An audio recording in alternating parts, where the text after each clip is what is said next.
Hi everyone. So in this video we are going to take a look at how to render your object in Vray. And rendering is the process of taking the information on your screen that you kind of have been working on in your viewport and kind of making it interact with light and shadow to create something more realistic, or at least that's how we're going to approach the problem in here. And there's many different approaches to doing this, and there's many different rendering engines that are available on the market right now. And the rendering engine that we are going to be using is a rendering engine called Vray. And if you've investigated the Maya interface at all, you'll note that there are certain parts of it that say Vray on it, such as this shelf in our shelves up here. Right? And you'll notice a set of tools here that look quite different than what we see in our poly modeling shelf. So Vray is not intrinsic to Maya. This is something that the school actually installed as a separate plugin, and it costs a little bit of money. In fact, as a student, you can get it for the low price of $100 a year as a rental, which compares favorably to the over $1,000 a year that this costs if you are paying the full price for it as a sort of studio. But it's worth the price as a student to rent it. So it does a lot of things that other rendering engines can't do, and it does them a lot better than a lot of other rendering engines do. So I'm gonna really quickly create an object here just so that we have something to look at. So I'll just create a few edge loops here, maybe do a little bit of extrusion, and really all I'm trying to do here is just create something that has a little bit more geometry than a usual object might have. And I'm being somewhat random about this, and so I'll just put in a few edge loops here.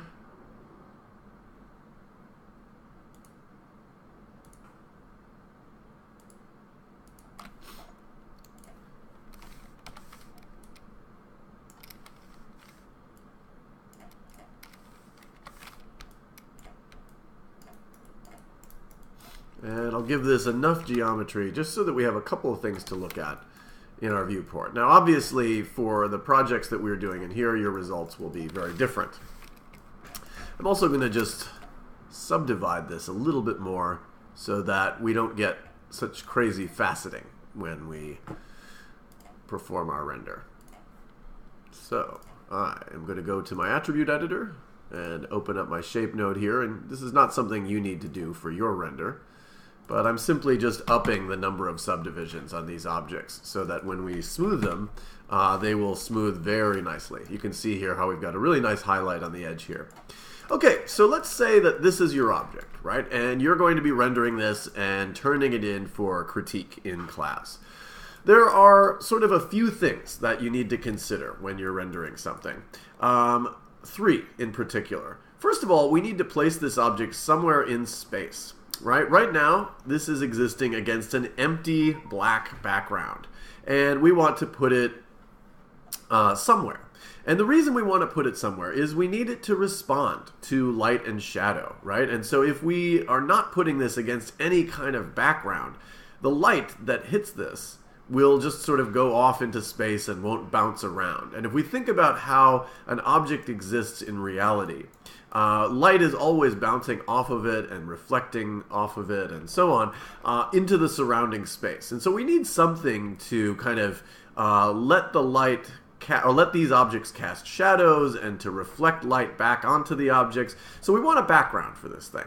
And I'm going to make a very simple backdrop here, and this is what I recommend that you all create when you render. For a basic kind of photo studio setup, we will grab a box and make that box bigger. So we'll use our scale tool and scale this box up. And essentially this is going to be the back wall and the floor of a room. Then I'm going to right click and go into face mode, and I'm going to delete everything except for a vertical edge and the horizontal edge of the box. So 4 of the 6 sides are going to be deleted by selecting them and then hitting delete. So now we just have this little L shape here, and you'll notice that the faces are black on one side and the faces are gray on the other. And this is fairly common for most 3D packages, and in particular Maya, this is how it tells you if where the back side of an object is and where the front side of an object is. So if you ever see a black face like this, one problem is that this is sort of the side you don't want to see. What you want to see is the colored side of the object, and in this case that's gray. So we need to reverse this, and the reason this is black is because we cut out the box and we're looking at the inside of it right now. So Maya still thinks that this is the outside of the box and this is the inside of the box. To reverse that, we go to our Mesh Display menu with the object selected and scroll down to Reverse, and then that will just flip these sides. If you don't do that, then this will not render very well or at all. The next thing we need to do is we need to give this a little bit of a kind of seamless curve where the wall meets the floor. This is known as a cyclorama or a seamless wall if you go into a photo studio. This is a fairly common thing to see. Right now, if we press the 3 key, we get a nice smooth wall, but it's maybe a little bit too smooth. So we're going to put an edge loop by using my multi-cut tool here on the back wall and on the floor. And then now when I hit the 3 key, I've got this nice little curve here, and that's what we want. We also want to make our backdrop a bit bigger. So I'm going to grab my scale tool and just scale it out horizontally a little bit more, and maybe a little bit more vertically. And then we also want to look at where our object is making contact with the bottom of the backdrop. So I'm going to go into my 4 views here and sort of tap the spacebar on the front view. And then I'm going to move this so that my objects are just touching the bottom there. And I'll move this one down a little bit. It's a little hard to see, but there we go. Now if I tap back to perspective, and then maybe I'll just move this off to the side a little bit and turn it. Okay, so now we've got some objects and we've got a backdrop for them to be sitting against. The next step is we need to turn on Vray. Now, if you're at one of the school's computers, chances are that Vray is already loaded onto the computer. In which case, all you have to do to switch Vray on is to go up here to the top menu bar and to click on this little sort of movie studio clapper thing that has the gear icon on it, and that will bring up your render settings.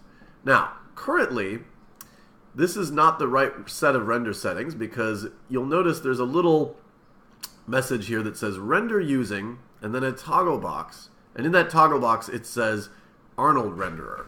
Now, if you're using Maya at home, you may actually end up using Arnold, but for this class, we are rendering most of our stuff in class and we're using Vray.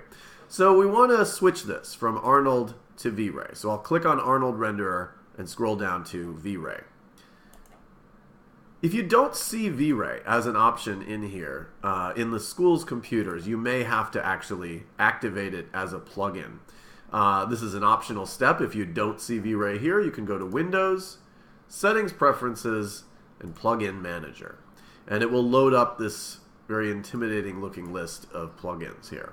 And if I scroll down, you can see that right near the bottom here, there's 2 little checks that say Vray for Maya.mll and xgenvray.py, and you can just make sure that those are both set to load and auto load. And if they are, then you're good to go. So now we're back here and we're going to use Vray. Now there's a few things that we need to change in the settings here. And one of the things about Vray is that it is a very full-featured renderer. In other words, people use this for animation, they use it for still images, and quite a few different industries use this. So this is a very big renderer, and there are lots of settings. So we're going to sort of kind of set it up quickly to render a single still image. These aren't necessarily the settings you'd want to use if you were rendering an animation.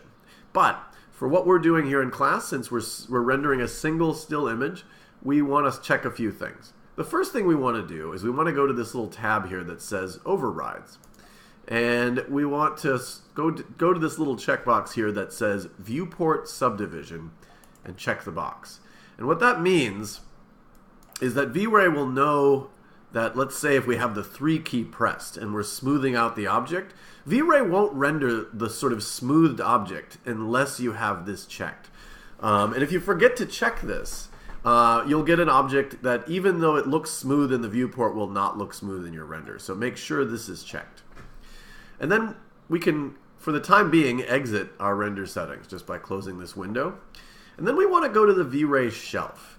And in the Vray shelf, there's a few little additional quick settings that we want to check. And the one that we want to go to is this little menu here. It's the third from the end. It sort of looks like a Windows 7 menu icon. And that will bring up the Vray quick settings. And basically this is a shortcut for some presets for certain rendering conditions. And we want this to sort of look like a photo studio. And we're rendering this as though we're kind of constructing a photo studio. So we're going to use a preset that's called Studio Setup. And we can actually just leave this the way that it is for now and exit. So now we have Vray turned on. We have our backdrop built. And the next step is to set up some lighting for this.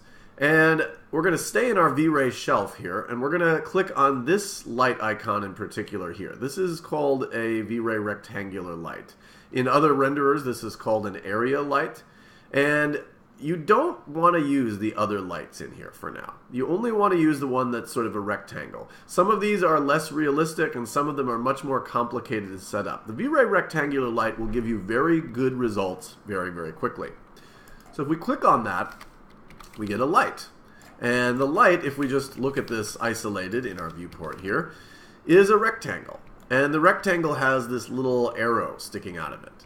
The arrow means this is the direction the light is pointing. And if you're not pointing the light in the right direction, the light will not work, right? So in other words, we could have the light facing this direction and there would be nothing going on, right? Or the light, there's no light emanating from this side of the rectangle, only this side.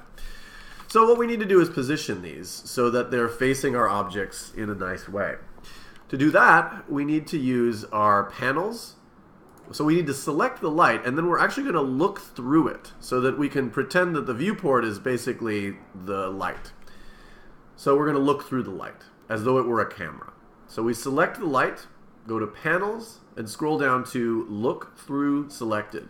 And now my camera, my viewport camera, you'll notice here has switched, and it says Vray Light. So now we are basically looking through the light itself. And the first light that we're going to put in place, I'm going to put in over the top of our setup. And I'm going to use the little crosshairs here to aim directly at the object. So we're looking down from above and a little bit in front of the object. This is what is known as a fill light. The next step is I'm going to create this another rectangular light by clicking the button again. And then I'm going to go back to Panels and look through Selected. So now I'm looking through my second light. And you can see there's the first light that I just positioned. And now I'm going to move in. And on my second light, I'm going to move lower and off to one side. So I'm not lighting this from the side. I'm not lighting it from the front. I'm lighting it sort of from a 3/4 angle. And I'm getting much lower. This is what is known as a key light. For the third and final light, I'm going to click the area light one more time. And with this new third light selected, I'm going to go back up to Panels and scroll down to Look Through Selected. And now I'm looking through that third light. And for the third light, I'm going to basically put it a little bit lower than my second light and on the opposite side. So essentially I've got one light on a 3/4 angle on one side and another light on a 3/4 angle on the other side, and then of course my light looming down from above. And now to get back to my perspective view, I'm just going to go to Panels, Perspective, and then Persp. So now you can see I've got my 3 lights here. And if I get in close on my objects, we can take our first render. But before we do that, let's create a camera. Because one thing that you want to do while you're rendering is you don't always want to be kind of repositioning your view. You want to set up your camera so that you can see your objects pretty clearly, and you want to test and change your lighting from a consistent angle. So I'm going to create a camera. So to do that, I'm going to go to my Create menu, scroll down to Cameras, and then over to Camera. And now I've got a camera sitting in the middle of my scene. And just like my lights, with my camera selected, I'm going to go to Panels, and then Look Through selected, and now I'm looking through that camera. And I'm going to move that camera kind of close and low to my objects, like so. And to really tell what the camera is looking at and how it's framing the objects, we need to turn on one button in our viewport here, and this is called the Resolution Gate. That's this button right up here at the top. And what this does is it provides a little boundary in the viewport that lets us know exactly where the beginning and the end of the framing edge are.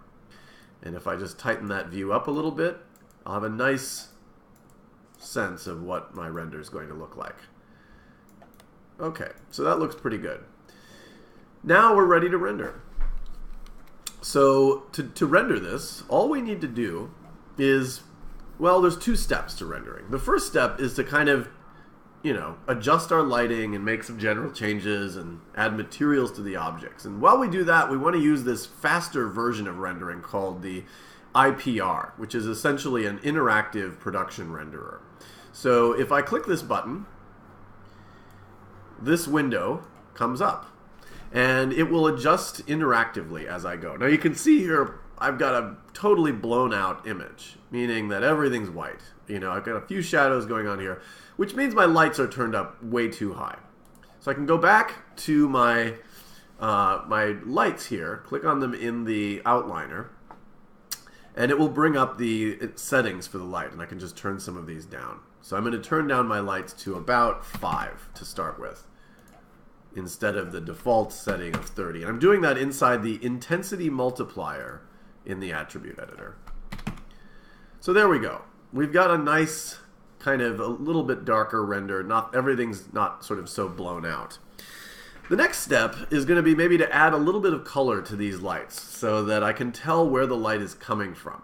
This won't be the final light settings that I use in terms of color. This is just while I'm getting my render going. I like to set the lights to a very intense color so that I can just measure their settings or more easily, and I can kind of identify where they're coming from. So I'm going to leave the fill light, which is rectangular 1, white. Then for my second light, I'm going to change that light to bright red. And you can see that my render interactively updates very quickly. And then for the third light, I'll change that to a bright blue. So now you can see I've got a very clear sense of where my light is coming from and what's hitting what. And we are sort of getting an interesting render here. Now the catch is that not a lot is going on with our objects because we don't have any materials assigned to this. And this is the final step in our render, is to assign materials to these things. To assign a material, and essentially what a material does is it tells Maya and Vray how to respond to the light that's hitting it. And right now we are using the default Maya material, which is called Lambert 1. So if I were to click on my object here, you'll notice that over in the attribute editor there's a little tab that says Lambert 1. And this is where we will adjust our materials. But we don't want Lambert 1. Lambert 1 is the default Maya material, and it's pretty limited in what it can do. So we need to apply a material that is specific to Vray. In fact, Vray has its own complete set of materials. So to assign a material, all I need to do is click on the object that I want to assign the material to, right-click and hold, and scroll down to Assign New Material. It will then bring up this menu. And you'll notice that there are a ton of material options here in this menu. We want to just concern ourselves with the ones that are affiliated with Vray. So we're going to click on Vray Surface here, and then we're going to select the material that says Vray MTL. And then that will change the material that's assigned to this object. And it doesn't look like a lot happened in our interactive renderer because we haven't really changed anything about the materials. So we're going to pause the video here, and when we start our next video, we're going to look at all the material settings and how to create a little bit more excitement on our objects.